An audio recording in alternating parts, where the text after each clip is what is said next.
مردان سے ہمارے ایک دوست آئے ہوئے ملنے کے لیے. مردان پشاور میں کوئی فرق, ایک ہی اسٹیشن ہے نا, قریب قریبی ہیں. میرے جب پشاور میں بیان ہوا نا تو ایک بات میں نے پشاور والوں کو کہنی تھی, وقت کی کمی کے باعث میں نہیں کہہ پایا. پھر میں نے کہا دوبارہ پتہ نہیں کب پشاور جانا ہوگا, اہتمام سے یہ بات کہوں گا, لیکن پہلے ہی پارسل کر دو تو اچھا ہے. یہ میں آپ سے کہہ رہا ہوں اسپیشل پشاور پہ کلپ بنا کے یہ میرا کلپ چلانا ہے, صحیح ہے نا. پشاور والوں سے خصوصی خطاب. پشاور میں فقہ حنفی کے خلاف مردان میں, پشاور میں, ان تمام علاقوں میں بہت کام ہو رہا ہے. لوگ آئیں گے آپ کو حدیثیں دکھائیں گے, یہ دیکھو امام حنیفہ یہ کہتے ہیں اور حدیث میں یہ ہے. ان کے جوابات تو ہم دیتے رہتے ہیں کہ کوئی بھی آپ کو حدیث امام حنیفہ کے خلاف لے کر آؤ, ہم سے مطلب پوچھو. میں نے تو یہاں اجازت دی ہوئی ہے, پرچہ لاؤ, پرچوں پہ لکھو, میں بتاؤں گا جواب اس کا. اور ہمارے یہاں پہلے سے سلیکٹڈ پرچے بھی نہیں ہوتے کہ جو میں کہوں گا وہی لکھنا ہے, اس کے علاوہ کچھ پوچھا چھوڑوں گا نہیں میں تمہیں, ٹھیک ہے نا. ٹھیک ہے, ایسا بھی نہیں ہوتا. اور ہمارے یہاں یہ بھی نہیں ہے کہ مخصوص لوگوں کو کمرے کے اندر آنے کی اجازت ہو.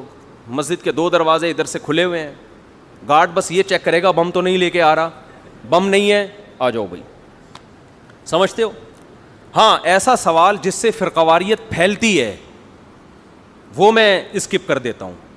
وہ اس لیے نہیں کہ جواب مجھے نہیں آتا, بلکہ ہر بات اگر بیان کر دی جائے تو اصلاح کے بجائے کیا ہوتا ہے, اس سے فساد پھیلتا ہے. کسی کے اندر کوئی خرابی ہے, الگ سے چھاؤں میں لے جا کے اس کو سمجھایا جائے, اس کا نام لے کے ساری دنیا کے سامنے اس طرح آپ رسوا کر دیں تو اس سے بجائے فائدہ ہونے کے الٹا کیا ہو جاتا ہے. تو ایسے سوال میں اسکپ کرتا ہوں. یا میرے پرسنل لائف کے بارے میں لوگ پوچھ رہے ہوتے ہیں بعض دفعہ, وہ ہر بات بتانے کی نہیں ہوتی. تو ورنہ میں نے تو اوپن اجازت دی ہے بھائی. اور ہم نے تو اتنا بڑا ظرف رکھا ہوا ہے یار, ہمیں جواب نہیں آئے گا تو بول دیں گے ابھی مجھے معلوم نہیں ہے اس کا جواب. تو اس میں کون سا مسئلہ ہے یہ بھائی, جو جواب نہیں آیا آدمی بول دے مجھے نہیں پتا یار, تحقیق کر کے بتا دیں گے بعد میں. تو پشاور یہ پوری بات آنی چاہیے, یہ جو میں نے شروع سے کی ہوئی ہے. تو پشاور والوں سے میں ایک بات کہتا ہوں, دیکھو پشاور میں جب اسلام آیا ہے نا فقہ حنفی کی شکل میں ہی آیا ہے. 1200 سال سے پشاور میں اسلام آیا ہوا ہے. تو جو 1200 سال پہلے آیا تھا نا وہی اسلام آج تک چل رہا ہے. اس کے علاوہ کچھ اور اگر ہوگا تو وہ نیا فرقہ ہوگا, وہ والا نہیں ہے جو اس وقت آیا تھا. پورے بر صغیر میں جو اسلام آیا ہے, بنگلہ دیش میں, برما میں, اور اللہ بلا کرے دہلی میں, سہارنپور میں, پاکستان میں, لاہور میں, ملتان میں, خانیوال میں, کراچی میں, چاہیے نا. یہ آج نہیں آیا اسلام, یہ کب آیا ہے؟ یہ 1200-1300 سال پہلے اسلام ان ملکوں میں آ چکا تھا. ازبکستان, تاجکستان, بخارا, سمرقند, یہ تمام علاقوں میں فقہ حنفی آیا ہے. ملیشیا میں فقہ شافی آیا ہے. سمجھتے ہو. تو یہ اگر غلط ہوتے, اس کا مطلب دنیا میں جب اصل اسلام آیا تھا وہ غلط آیا تھا, اب کون سا والا آ رہا ہے؟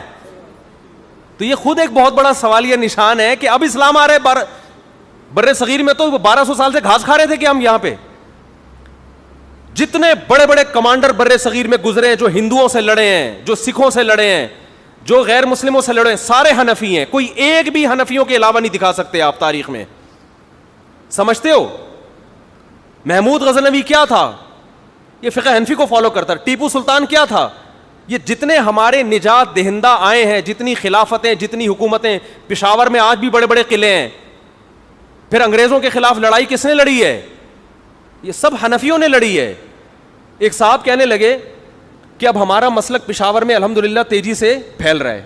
تو انہی کے مسلک کے دوسرے آدمی نے کہا کہ یار پھر 1200 سال پہلے کیا آیا تھا اور 1000 سال سے کیا تھا اگر اب ہمارا مسلک پھیل رہا ہے تو یا تو ہم غلط ہیں یا 1200 سال سے یہ گھاس کھا رہے ہیں.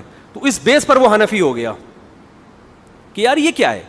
تو فقہ حنفی پر جتنے اعتراضات کرتے ہیں نا کہ قرآن و حدیث کے خلاف, یہ اعتراضات ان کے بنائے ہوئے ہوتے ہیں اور کوئی صحیح آدمی جواب دینے والا ملا نہیں ہوتا. اس وجہ سے وہ ابو حنیفہ پر اعتراضات. ابو حنیفہ کو جو اللہ نے اتنی عزت دی ہے نا کہ 50% سے زائد مسلمانوں نے اکیلے ابو حنیفہ کو فالو کیا ہے.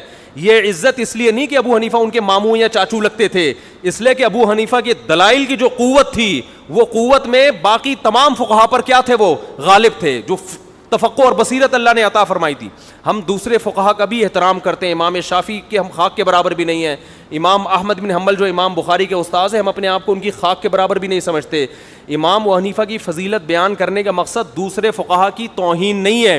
بتانا یہ مقصد ہے کہ جس فقیہ پر دنیا اعتراض کرتی ہے نا کہ ان کے یہ مسئلے قرآن و سنت کے خلاف ہیں, تو ان کے علم میں کمی ہوتی ہے, ان کی بصیرت میں کمی ہوتی ہے, اس وجہ سے ان کو لگتا ہے کہ قرآن و سنت کے خلاف, حقیقت میں قرآن و سنت کے خلاف نہیں ہوتا.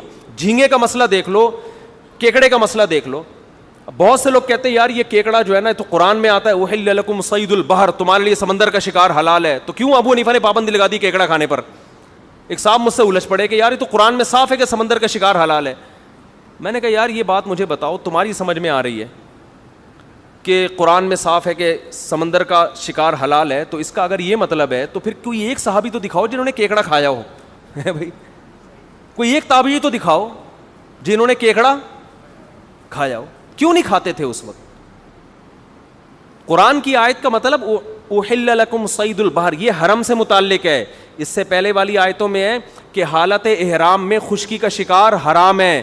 اس سے پتہ چلتا ہے اس سے مراد کیا ہے کہ حالت احرام میں سمندری شکار پر پابندی نہیں ہے. اس میں یہ نہیں بتایا جا رہا ہے سمندر کی کون سی مخلوق حلال ہے کہ کون سی حرام ہے. اس میں تو یہ بتایا جا رہا ہے کہ احرام کی شکار والی پابندیاں خشکی کے جانوروں پر لاگو ہوتی ہیں, سمندروں کے جانوروں پر لاگو نہیں ہوتی.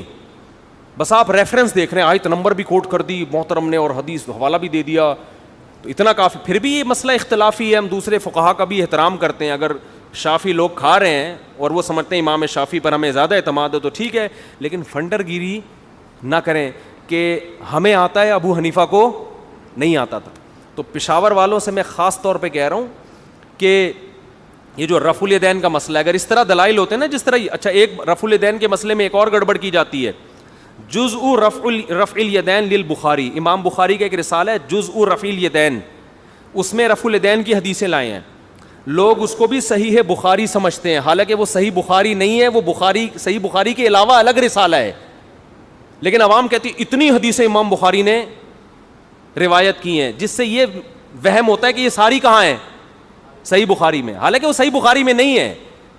بس امام بخاری کا نام آ گیا, آپ نے امام بخاری کی حدیث کو کیا سمجھنا شروع کر دیا, لکھا ہوتا ہے نا رواہ البخاری, تو الادب المفرد بھی امام بخاری کا رسالہ ہے, اس میں تو ضعیف حدیثیں بھی ہیں لیکن وہ بھی کیا ہے, رواہ البخاری. بس پبلک دیکھ رہی ہے رواہ البخاری. یہ تو علم کی حالت ہے. فنڈر ایسے بنے ہوئے ہیں کہ بڑے بڑے فقہا پر کیا کرتے ہیں, اعتراض. تو رفع الیدین کا مسئلہ بھی اختلافی ہے, اس میں امام حنیفہ کے دلائل کمزور نہیں ہیں. امام ترمذی جو امام بخاری کے شاگرد ہیں, جب وہ رفع الیدین کی حدیث کا تذکرہ کرتے ہیں تو صاف لفظوں میں کہتے ہیں وہ بھی یقول بعض اہل العلم من اصحاب النبی, یہی صحابہ میں بعض صحابہ کا مذہب ہے.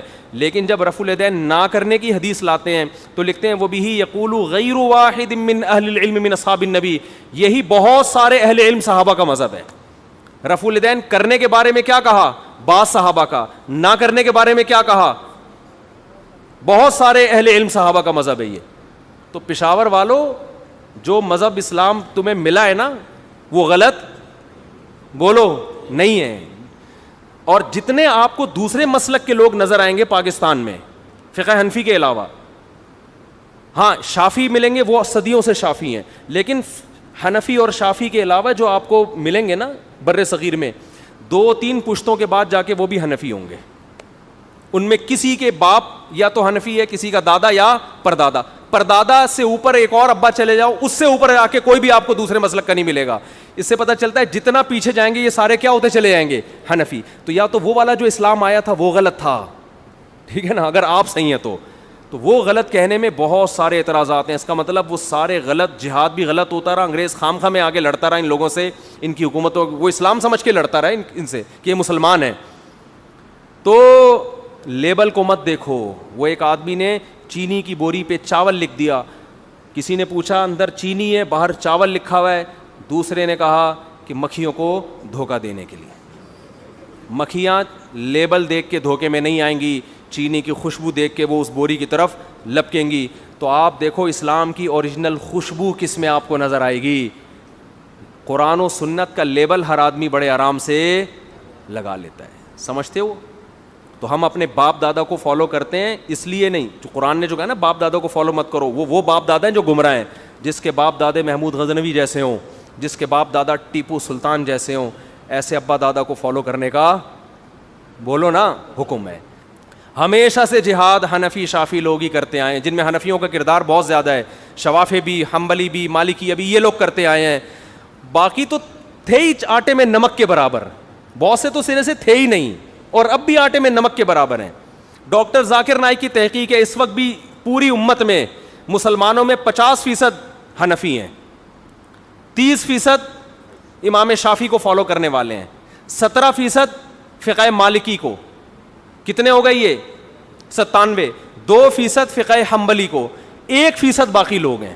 تو وہ 1% یہ دعویٰ کریں ہم قرآن و حدیث کو فالو کرتے ہیں اور باقی سارے اندھے مقلد ہیں, تو یا تو وہ 1% جنت میں جائیں گے میرے بھائی, یا یہ 97. تو وہ جو حدیث میں آتا ہے نا میری امت کی 80 صفحے ہوں گی, مجھے لگتا ہے وہ نہیں ہوں گی, یعنی اگر اس تحقیق کو آپ مان لیتے ہیں. تو اتنے سارے تو کہاں جا رہے ہیں, اور یہ سارے غلط ہو گئے, یہ سب اندھے مقلد ہیں. تو یہ عجیب سی کھوپڑی میں آنے والی باتیں نہیں ہے, یہ لیبل ہے بھائی, لیبل کو مت دیکھو. چینی کا لیبل لگا ہوا ہے, سوری چینی کی بوری پہ کیا لیبل لگا ہوا ہے, چاول کا لیبل لگا ہوا ہے. تو مکھی کو اتنی سینس ہے, وہ خوشبو دیکھ کے جاتی ہے. افغانستان کا جو لا ہے نا وہ فقہ حنفی ہے. جب سے یہ چاروں فقہ وجود میں آئے ہیں, دنیا میں جہاں بھی حکومت قائم ہوئی ہے نا اسلامی, قانون کا حصہ کوئی مخصوص فقہ بنائے, یا تو فقہ حنبلی بنائے یا فقہ مالک. فلسطین میں آج بھی یا تو فقہ شافعی ہے یا مالکی ہے, مجھے اچھی طرح وہ اسپیسیفک وہ فقہ یاد نہیں رہا. سعودی عرب میں لا میں آج بھی کیا ہے, فقہ حنبلی ہے. اور افغانستان میں کیا ہے آج بھی, امریکہ ابھی تک اس کو چینج نہیں کر سکا, وہ فقہ حنفی ہے. وجہ کیا ہے, ایک مخصوص فقہ کیوں لاگو کیا جاتا ہے؟ اس لیے کہ اگر حکومت کو آزاد چھوڑ دیا جائے کہ آپ نے قرآن حدیث پہ فیصلے کرنے, تو لیبل بہت اچھا ہوگا, لیکن قرآن و حدیث کے نام پہ تحریفات شروع ہو جائیں گی. تو پابند بنایا جاتا ہے کہ آپ قرآن و سنت کی تحقیق اس فقہ سے نہیں نکلنی چاہیے باہر. جیسے سعودی عرب میں اگر جج کو کھلی چھوٹ دے دیں کہ آپ خود تحقیق کرو, تو کیا پتا وہ کل کیا مارکیٹ میں لے آئے, غامدی صاحب جیسا کوئی آ جائے اور وہ عورت کی عدت ہی کو کیا کر دے, ختم. وہ کیا عدت ہی نہیں ہے, وہ اپنی لاجک لائے. تو مخصوص کا پابند بنانا اس لیے پڑتا ہے کہ ایک حد تک نہیں, یہ قرآن و اور اس پاکستان میں چونکہ کوئی مخصوص فقہ آئین کا حصہ نہیں ہے, اس کا نقصان آج ہم اپنی آنکھوں سے دیکھ رہے ہیں. جب حکومت کو کوئی غیر شرعی قانون پاس کرنا ہوتا ہے, کچھ سرکاری مولویوں کو بٹھا کے ڈیبیٹ کرا کے ان کو اسلام کا لیبل لگا کے اس کو آئین کا حصہ بنا دیا جاتا. مثال کے طور پر ایوب خان نے کیا کیا تھا. ایوب خان نے یہاں کے علماء سے پوچھا کہ ڈیورس کے بعد عدت کے کیا احکام ہیں. سب علماء نے کہا 3 حیض عورت کو انتظار کرنا پڑے گا. کتنے حیض؟ 3 حیض. اس سے پہلے عورت کہیں اور شادی بولو نہیں کر سکتی. اس نے کہا یہ 3 حیض تو ہر ایک کے مختلف ہوتے ہیں. پھر اس نے دوسری شادی پر پابندی کی بات کی, تو علماء نے کہا دوسری شادی پر پابندی نہیں لگ سکتی. اور بہت سارے مسائل ہیں. طلاق میں وہ یہ چاہتا تھا کہ حکومت کے پاس یہ معاملہ آئے طلاق کا, ڈیورس کا, مرد کو جو اختیار ہے نا جب چاہے طلاق دے دیتا ہے, یہ گورنمنٹ اس میں انوالو ہونی چاہیے. تو علماء نے کہا گورنمنٹ اس میں انوالو نہیں ہو سکتی. اس نے کیا کیا, اب وہ آئین سے قرآن و سنت کو تو نہیں نکال سکتا تھا نا ایوب خان, وہ یہ تو نہیں کر سکتا تھا کہ آئین سے یہ شق نکال دے کہ قرآن و سنت کے خلاف بھی قانون بنے گا. اس نے کہا کوئی بات نہیں, قانون اپنی مرضی کا ہوگا, لیبل اس پہ کون سا لگائیں گے. تو مارکیٹ میں ہر طرح کے مولوی مل جاتے ہیں. اس نے مصر سے ایک ماڈرن قسم کے مولانا کو بلوایا, ماڈرن جو اپ ڈیٹ قسم کے 3 پیس سوٹ ٹائی میں بڑے زمانے کے حساب سے چلنے والے, جو بالکل غامدی ٹائپ کے آدمی تھے. انہوں نے کہا ایکچولی یہ جو 3 حیض ہے نا اصل میں یہ 90 دن ہے. کتنا ہے؟ تو عدت 3 حیض نہیں ہے بلکہ کتنے ہیں, 90 دن. 3 مہینے 90 دن کے ہوتے ہیں, تو وہ اجتہاد کر کے یہ گنجائش ہے, چلو بھائی 90 دن ہو گئی. اس نے کہا کہ طلاق کے بعد اسلام نے یہ بھی کہا ہے کہ رجوع بھی کر سکتے ہو. تو اور پھر قرآن نے یہ بھی کہا ہے کہ میاں بیوی میں جھگڑا ہو جائے تو ایک ثالثی بھی ہونا چاہیے. تو یونین کونسل وہ کیا کرے گی, ثالثی کا کردار. قرآن نے تو صرف اتنا کہا تھا کہ وہ ثالثی کر کے دونوں میں جوڑ پیدا کرے گی. جوڑ اگر دونوں چاہیں گے تو جوڑ ہو جائے گا. انہوں نے اس یونین کونسل کو طلاق کے اختیار بھی دے دیے کہ مرد جب طلاق دے گا تو یونین کونسل سے رجسٹر ہونا ضروری ہے, چاہے جتنی مرضی دے دے. سمجھتے ہو؟ خیر اتنے تحریفات کرتے کرتے کرتے کرتے اس کو قانون کا حصہ بنا کے پوری قوم پہ کیا کر دیا, تھوپ دیا, اور کہا یہ دیکھو یہ مولوی ہے اور یہ ہر مسئلے پر دلیل کہاں سے دے رہا ہے, قرآن سے. اس وقت علماء نے, جس میں خاص طور پر مفتی ولی حسن ٹونکی رحمۃ اللہ علیہ نے بہت کتابیں لکھی کہ یہ بالکل قرآن و سنت کے خلاف ہے, لیکن کسی نے ان کی نہیں سنی, گورنمنٹ نے نہیں سنی. اس نے کہا آپ کی مرضی کا قرآن نہیں مانتے, ہم وہ مانیں گے جو ہماری سمجھ میں آئے گا. تھوپ دیا ہمارے اوپر. سمجھتے ہو؟ سود کے بارے میں بھی ایسے ہی. اور یہ جو عدالتی خلا چل رہا ہے یہ کسی کے نزدیک بھی شریعت میں معتبر نہیں ہے, لیکن خلا کا لفظ بھی قرآن سے لیا, آیتوں میں تحریف بھی کی. جنرل مشرف نے قرآن و سنت کا لیبل لگا کر اس کو پوری امت پہ کیا کر دیا, تھوپ دیا. اگر کسی مخصوص فقہ کے پابند ہوتے تو یہ حرکت بولو نہ ہوتی, کیونکہ یہ چاروں فقہ میں قرآن و سنت کی تشریح ہو چکی ہے. تو پھر عدالت پابند ہوتی, بھائی آپ کو اس تشریح سے ہٹنے کی اجازت نہیں. جیسے سعودی عرب کی عدالت پابند ہے, آپ کو پتہ ہے سعودی عرب میں نجی محفل میں تو مفتی فتویٰ دے دیتے ہیں 3 طلاق ایک ہوتی ہے. سعودی عرب کی عدالت یہ فتویٰ نہیں دے سکتی. سعودی عرب کی عدالت میں کوئی جائے گا نا کیس لے کے 3 طلاقیں دی, عدالت سے جو حکم صادر ہوگا وہ کیا ہوگا, 3, کیونکہ عدالت کس کی پابند ہے, فقہ حنبلی کی. تو تحریفات ہوتی چلی جا رہی ہیں. تو اس بیس پر تو میں پشاور والوں سے خاص طور پہ کہتا ہوں کہ اپنے اس مسلک کی حفاظت کرو جو تمہیں وراثت میں ملا ہے. اور یہ باپ دادا کی اندھی تقلید نہیں ہے, کیونکہ قرآن نے جن باپ دادوں کی تقلید سے منع کیا وہ گمراہ باپ دادے تھے جو خود مشرک, خود گمراہی پہ تھے. ہم جن باپ دادوں کی بات کر رہے ہیں یہ وہ ہیں جو انگریزوں سے لڑتے آئے ہیں, جنہوں نے بر صغیر میں اسلام کی حفاظت کی, جنہوں نے عقیدہ توحید کی حفاظت کی, جنہوں نے بدعات کا خاتمہ کیا. ہم ان باپ دادوں کی بات کر رہے ہو. اگر ان باپ دادوں سے آپ اگر ہٹ گئے تو یاد رکھو بے لگام اونٹ ہو, پھر آپ کی بریکیں فیل ہیں. پھر کوئی بھی قرآن و سنت کے نام پہ کہیں بھی لے جائے آپ کو تو امت کا جو اتحاد ہے وہ کیا ہو جائے گا, پارا پارا ہو جائے گا. آپس میں لڑنا شروع کر دو گے, کفر کے خلاف متحد نہیں ہو سکتے. ہاں بدعت کے معاملے میں کسی کو فالو نہیں کرنا. تو بہت سی بدعات ایسی ہیں جو فقہ حنفی میں گھسیڑی گئی ہیں, حالانکہ فقہ حنفی کا ان سے تعلق